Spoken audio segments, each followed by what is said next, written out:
out when I happen to articulate exactly what their agenda really is. They don't have the guts to admit it, and I do. And I'm going further and telling you today, it's not that I want Obama to fail. That's not it anymore. The president is presiding over economic failure. The president is watching it, doing nothing about it. He's watching unemployment grow. He's watching the stock market plummet. He is watching people sign up for unemployment.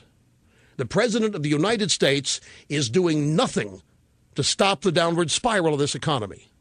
He has no economic recovery plan. The truth is, the President of the United States and Rahm Emanuel, who remember said, crisis is too great a thing to waste.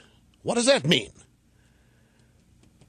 They want you suffering. They want you miserable. They want it worse. They want you rejecting conservatism. They want you rejecting capitalism. They want you turning to them in fear and desperation and angst for an immediate fix to the problem. They want you thinking you have no ability to fix your own problems. They have no ability. They think you have, and they want you to have no ability to take care of yourself.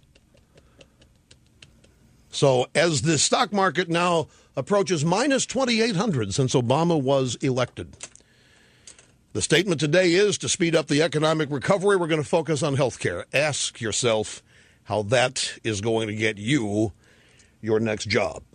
One other thing.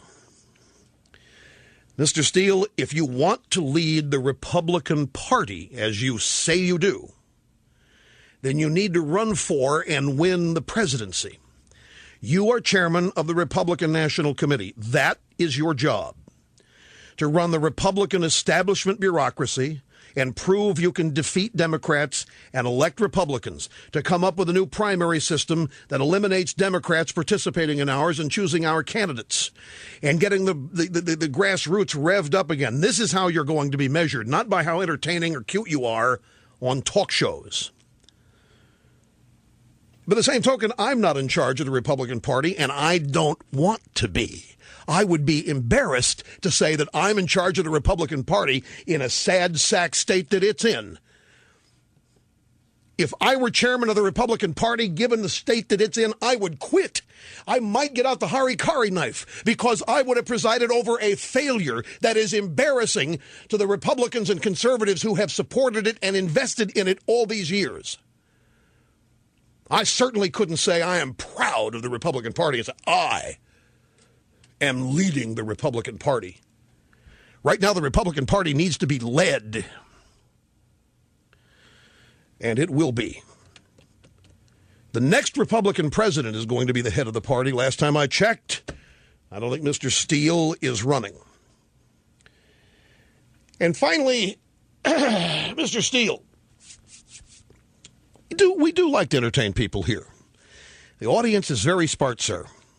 They know the difference between entertainment and they know the difference between deadly, serious issues that affect their country.